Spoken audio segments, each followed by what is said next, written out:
repente, mãe, com Luana Borba.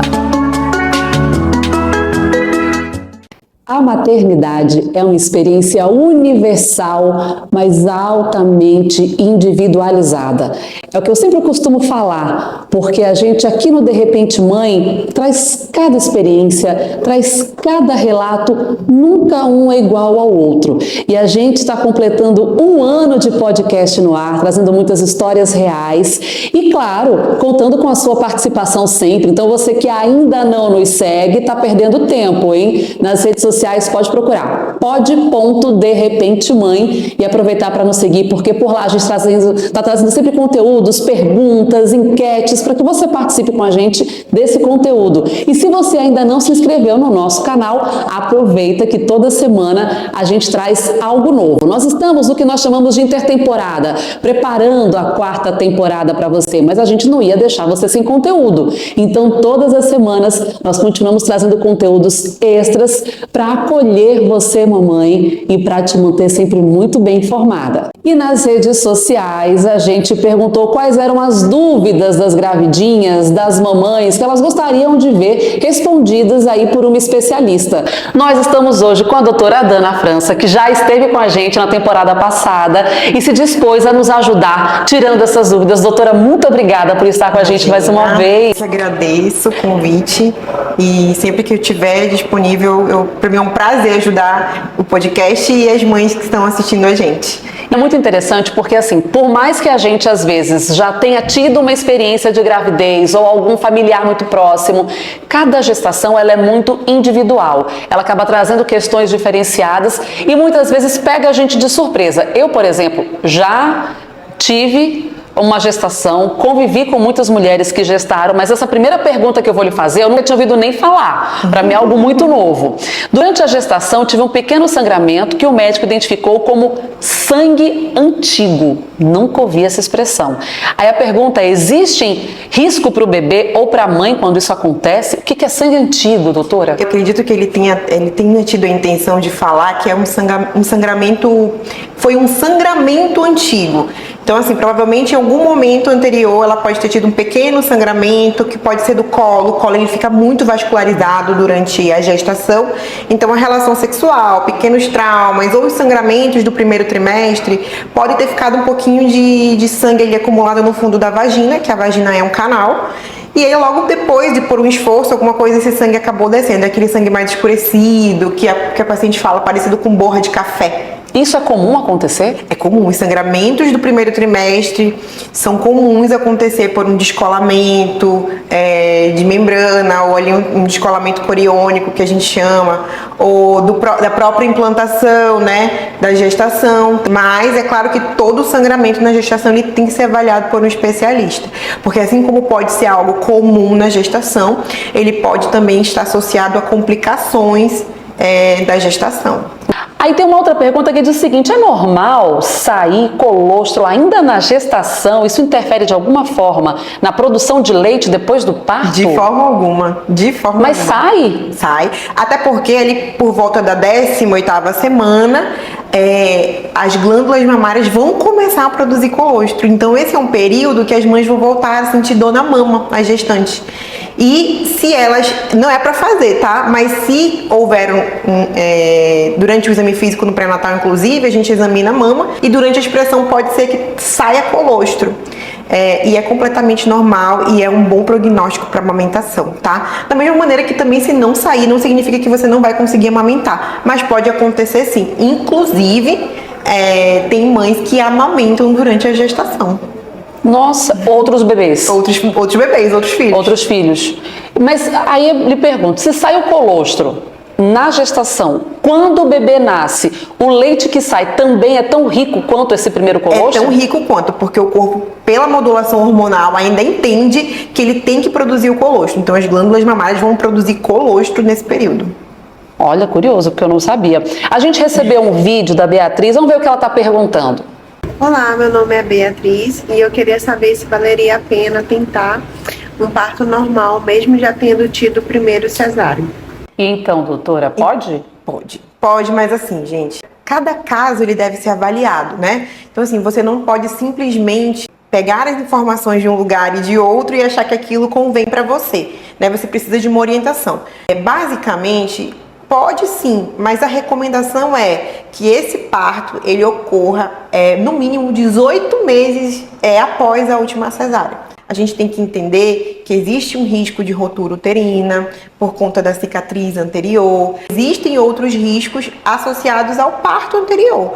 Então, precisa ser muito bem avaliado. De forma alguma é uma contraindicação, tá? Mas você precisa buscar informação de qualidade para que esse parto seja seguro, tá? E de preferência em ambiente hospitalar. Doutora, a gente viu recentemente um vídeo que até me chamou muito a atenção, de uma repórter que entrou em trabalho de parto ao vivo. Deixa eu me despedir um pouquinho aí do pessoal, porque a gente vai se encontrar agora só ano que vem, que ó, nesse exato momento eu tô aqui em trabalho de parto e entrego pra você e vou correndo pro hospital pra poder ganhar minha pequena que tá querendo chegar, Jéssica.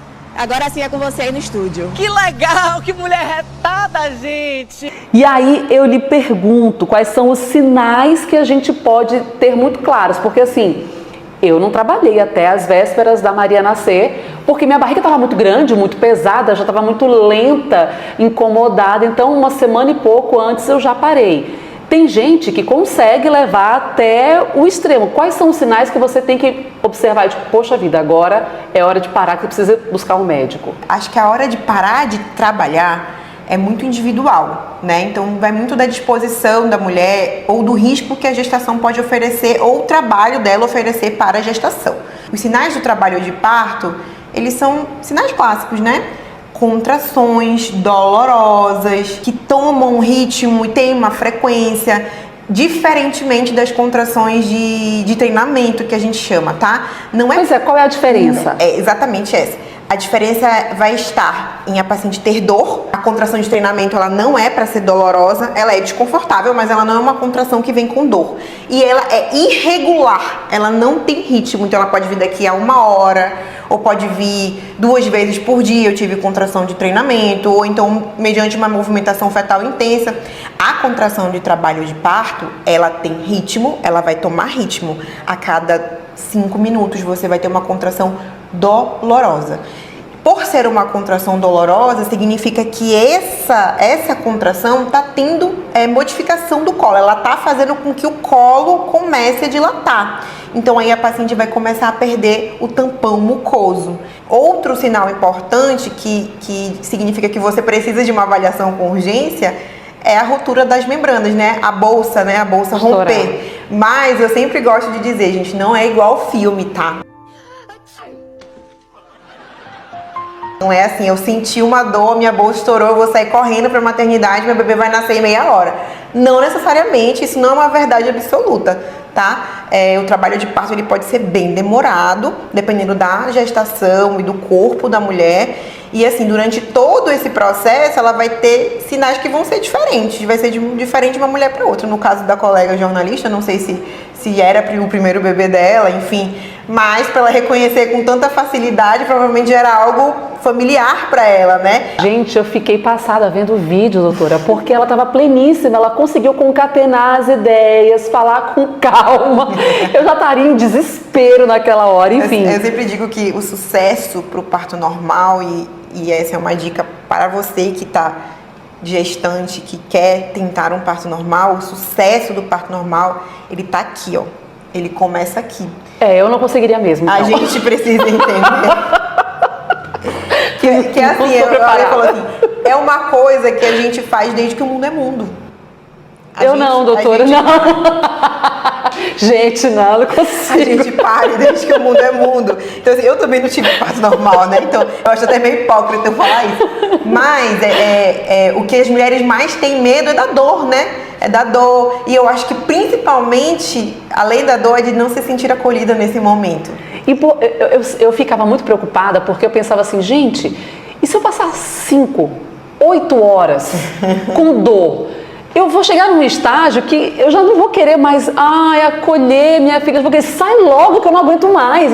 Eu entrar num nível de desespero. Então eu falei, deixa ficar bonito tudo. E a minha cesárea foi incrível, minha médica maravilhosa, Eu saí, inclusive, do meu parto, eu falei pro meu marido, né? Nossa, se eu soubesse que você é tão maravilhoso, eu tinha tido uns 10 filhos. Era efeito da anestesia. Passou. Corta pra Luana grávida de novo. Tá bom, chega, só um parto.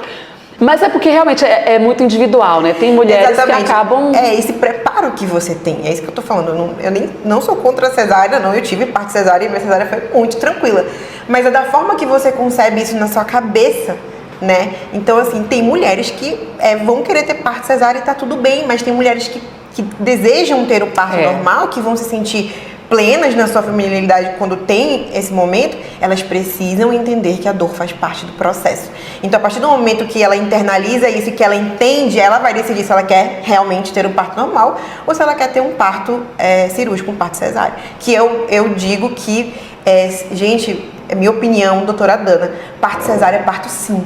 Tá? Não tenham medo, não se sintam ofendidos, porque eu me ofendo sim quando alguém fala que cesárea não é parto. E eu não me sinto menos mulher, menos mãe, menos médica por isso. Quem é mãezinha de parto cesárea, seja por opção, seja por uma indicação médica, né? Seu filho entrou em sofrimento, você não é menos mãe. Você teve parto sim, você botou o seu bebê no mundo da maneira que deveria ser, da maneira que Deus escolheu para vocês. E, gente, não é tão simples assim também, né? Que as pessoas dizem, vai ficar ali deitada, pleníssima. Não, é uma cirurgia, então toda cirurgia tem riscos. A gente tem que respeitar a escolha e a forma como cada mãe escolhe viver esse momento. Agora, por falar em respeitar a escolha, doutora, tem muitas mulheres que cada vez mais estão deixando para ter filhos tardiamente. Estão buscando ali uma estabilidade financeira, buscando concluir os estudos, chegar ao momento tal do momento certo. E isso está se tornando muito comum. Qual é o limite de segurança, digamos assim, que a mulher precisa ficar atenta com relação ao seu corpo para fazer essa escolha?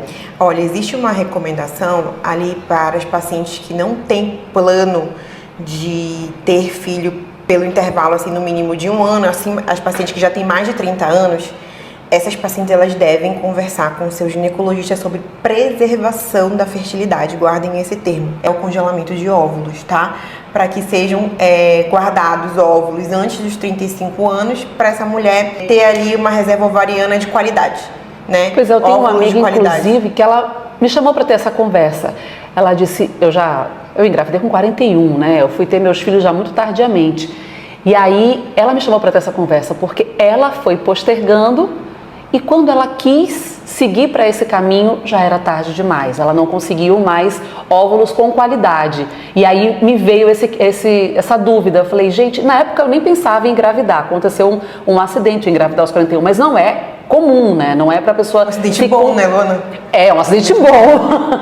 Mas não é para ninguém se confiar de que isso pode acontecer a qualquer momento, né? Primeiro que você já começa entrando como classificação de pré-natal de alto risco pela idade materna. Então, aumentam as chances de esse bebê ter algum tipo de malformação congênita ou cromossomopatias, porque quanto maior a idade da mãe, os nossos óvulos, eles envelhecem com a gente já nasce com todos eles. Então, a qualidade deles vai diminuindo com o passar do tempo.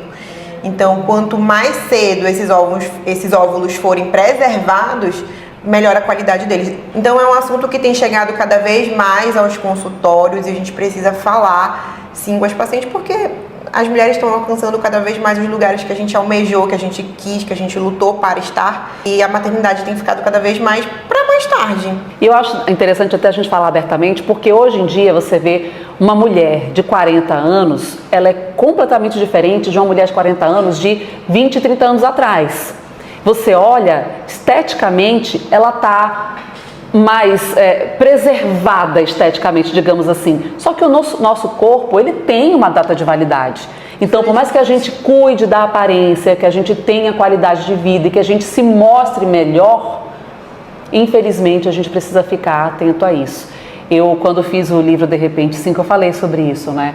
A gente tem prazo de validade, isso é um pouco cruel, porque a gente hoje conseguiu tanta qualidade de vida, todo mundo está com 60 anos, vendo super bem, mas para algumas coisas, como para gerar um bebê, as coisas não acompanham exatamente esse mesmo ritmo. Agora, doutora, para a gente finalizar, como o nosso tema é De Repente Mãe, para as mamães que se descobriram de repente grávidas, de repente mamães agora, o que a gente precisa trazer de alerta para essa mulher? Primeira coisa, calma. Eu sempre digo isso. Isso é bom. Gente, eu cheguei na minha primeira consulta, eu falava tão desesperadamente que a minha médica disse, calma. Então, realmente, mamães, calma. Agora, deixa eu te fazer uma pergunta, que eu acho que é comum pra todo mundo, até as tentantes. Deu sensação de gravidez na adolescência? Muito! Só que assim, eu já com 41, né? Aí, não, e o pior, doutora, cheguei no consultório, aí fiz toda a aferição de pressão, não sei o quê. Aí sentei e tinha prioridade para gestante. Só que era um consultório, era uma recepção para vários consultórios. Aí a mulher perguntou lá, tem mais alguma gestante? Eu me senti envergonhadíssima, como se eu fosse uma adolescente grávida. Aí eu fiz bem assim, né? Porque eu falei, gente, não tem barriga, não tem nada, como é que eu vou dizer que eu sou gestante? Aí eu levantei a mão assim, bem discretamente, ela me senhora, pode vir aqui, por favor? Nossa, eu queria me enterrar. Deu aquela sensação de uma mãe adolescente com 41 anos de idade, gente, pelo amor de Deus, com filho já. Eu lembro que eu tive medo de contar pros meus pais que eu tava grávida, sendo que assim, Nossa, eu já morava verdade. sozinha, eu já vivia com meu companheiro e assim, depois de um tempo que eu me acalmei, que eu botei as ideias no lugar, falei, tá tudo bem eu estar grávida, não tem problema. Então eu digo pra você, primeiramente, calma, um filho ele é bem-vindo em qualquer circunstância, Sim. Ele é sempre uma bênção. Digo assim, se eu pudesse dar um conselho pra alguém, eu diria, sejam mães, porque filho, ele diverte, ele recarrega as nossas baterias. Procure um atendimento médico para dar início ao pré-natal, tá? Tem exames que precisam ser feitos para garantir que a saúde da mãe, a saúde do bebê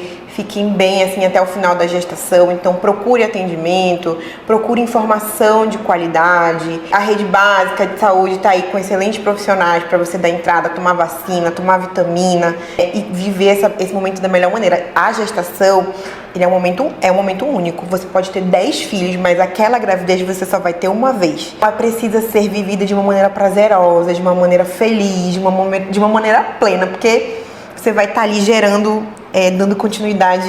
Eu gosto de falar isso, a obra de Deus. Assim, Deus te escolheu para dar continuidade na criação, né? Que é o maior projeto dele, que é a criação do homem.